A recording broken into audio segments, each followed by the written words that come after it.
விசைத்தறி தொழிலாளர்கள் பெருமையில் வாடுவதால் தான் தங்கள் கிட்னியை விற்கும் சூழல் ஏற்படுவதாக மார்க்சிஸ்ட் கம்யூனிஸ்ட் மாநில செயலாளர் சண்முகம் தெரிவித்துள்ளார்.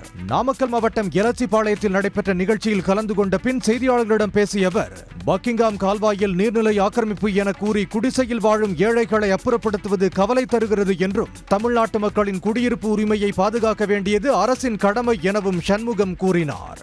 விசைத்தறி தொழிலாளர்கள் கிட்னி விற்பனையில் ஈடுபடாமல் இருக்க அவர்களுடைய தொழில் மேம்படுத்தப்பட வேண்டும் என்று அரசுக்கு கோரிக்கை விடுத்தார்.